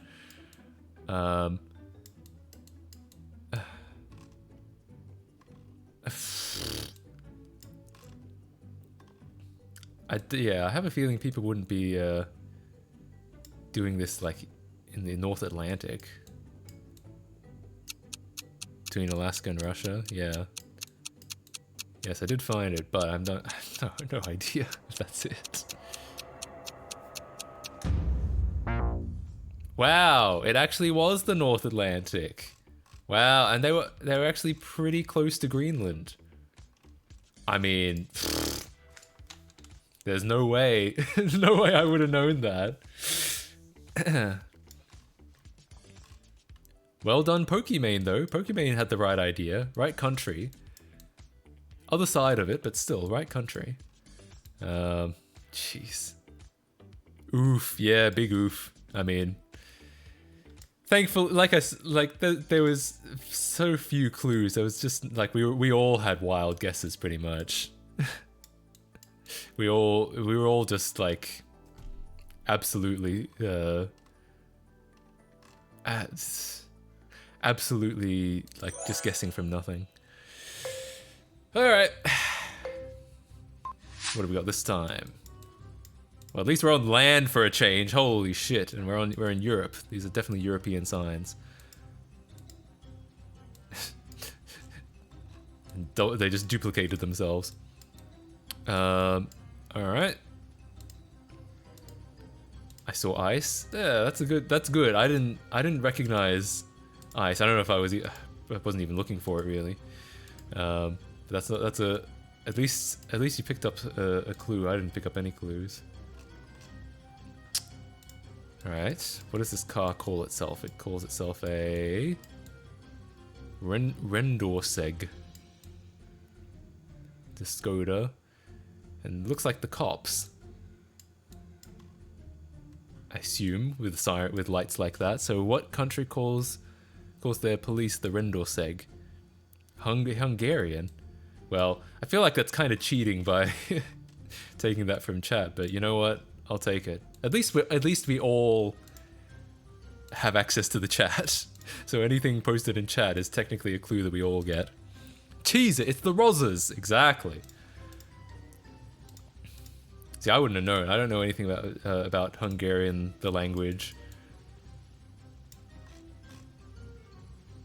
Ford Ranger, nothing unusual about that.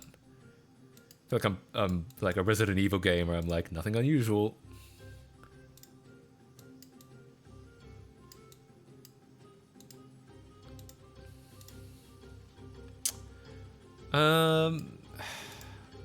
So somewhere in the countryside. I mean,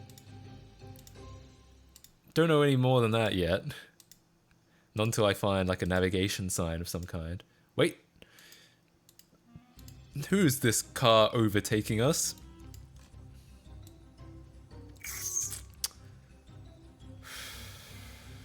Well, their phone number is only 4 digits long. That's impressive. But I'm not getting a place, a location out of this, I don't think. Definitely hungry. Then eat something. Yeah. Why are you hungry? Just eat something, idiot.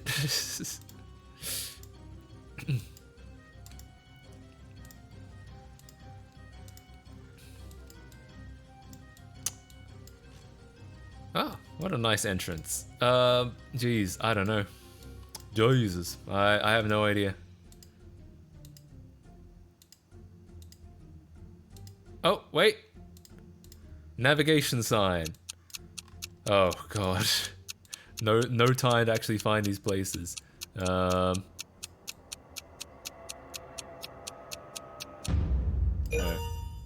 Well. Yeah, there they are. There are the place names I was looking for. They don't, obviously they don't come up until you zoom in enough.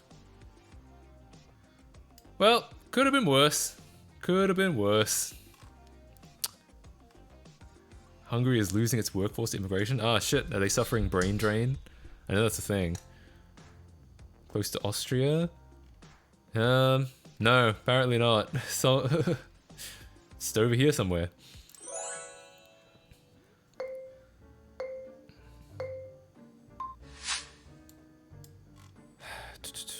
Balcony Manor. This looks like England.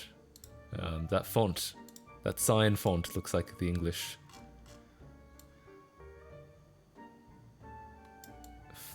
sign font.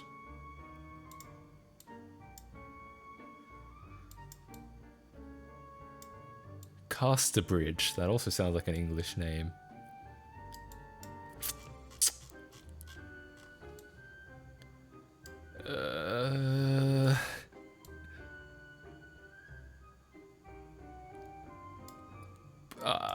I don't know if it's I don't know if it's actually south. This is not the UK. You don't think so? Well, we'll see. See if we can find any more clues.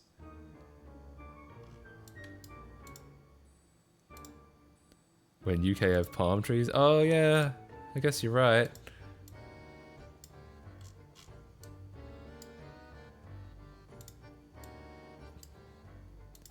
Someone says Australia, and you know, it could be. That,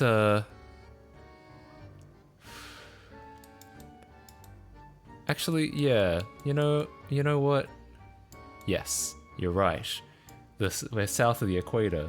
So this is either Australia or South Africa, I want to say. Or New Zealand, it could be New Zealand again. South Australia? What makes you so sure? I've never been to South Australia. Or are you saying South Africa? God, SA could stand for anything! You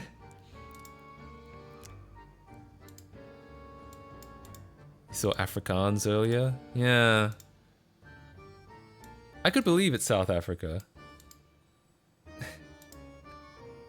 See, you're saying it's SA, but I don't know what that means. It could mean South Africa or it could mean South Australia. I think it's South Africa. It looks like South Africa. SA is in San Andreas? Ah, true. You're right. You're right. See if we can find any better signs than that. Wait. Kruger National Park. Yeah. Only an Aussie would say that. What's your point? I am. Yes, correct. NTT Toyota. Yeah, I feel like this sounds like an African name. So it's a street named after a person. White River, huh?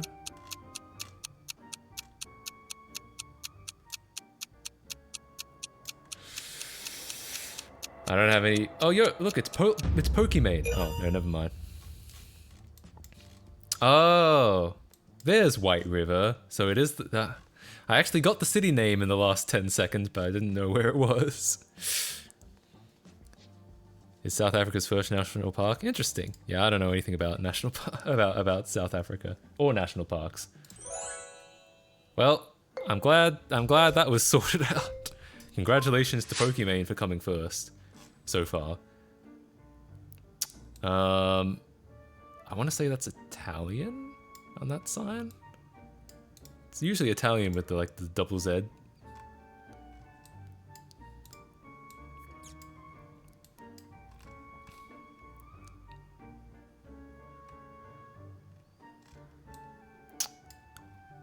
Why is the river white? I don't know.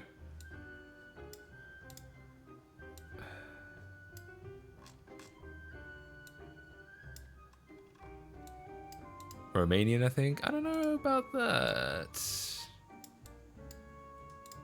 Whoa. I don't know what just happened there. Yeah, I think it's Italian. And it's pretty built up, this area, so it's probably a major city.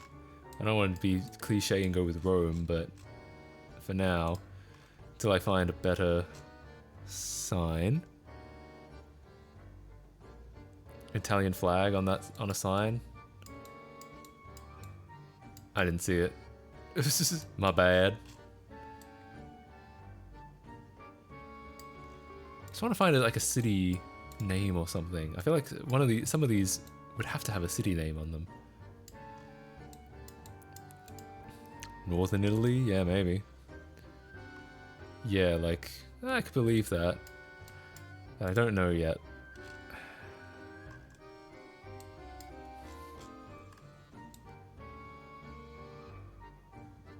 Is that an address or are those just words?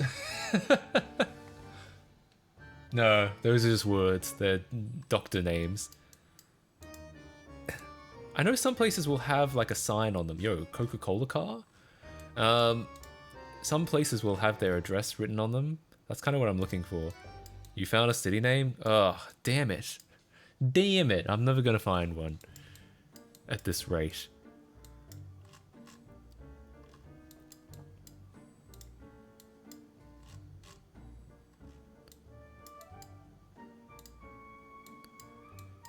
You think so? I'm gonna... I shouldn't blindly trust chat, but I will this time because I just have no idea. Wait, a bus should have a city name on it.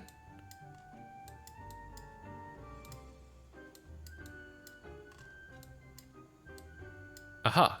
Yes.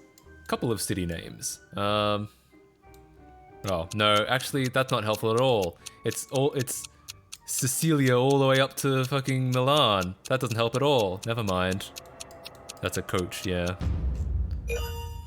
Well, it almost couldn't be further from northern Italy. Well, Marsala. No idea. I don't know anything about Italy. I feel like I should, but I don't. Well, it's alright, it's alright. I had no... I feel like I might have seen this word around, but I didn't recognize it. I didn't know if it was a city name or not. I feel like I saw this on something, but when you don't know the language, there's no way of knowing what words are city names or what words aren't. Like, unless you see them in specific contexts where you know it's a city name. Well, congratulations, Dizody. Yeah, well done. And I came 4th last, which I guess is better than 2nd last. All right. I think I might call it there. It's been great fun. It's been chill. It's perhaps hopefully not super boring. I usually like to have a little bit more going on in my streams, but I was as I said in the start of the stream, I was getting a little I was a little sleep deprived today. So sorry about that, but I think it was still fun. I still enjoyed chatting and talking and playing GeoGuessr. So, I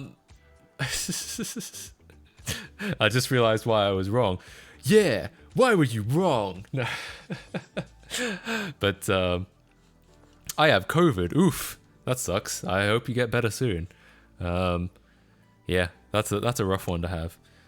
But yeah, other than that, I'll see you guys next time. It may be tomorrow or the day after, is what I'm gonna say. Stream either tomorrow or the day after.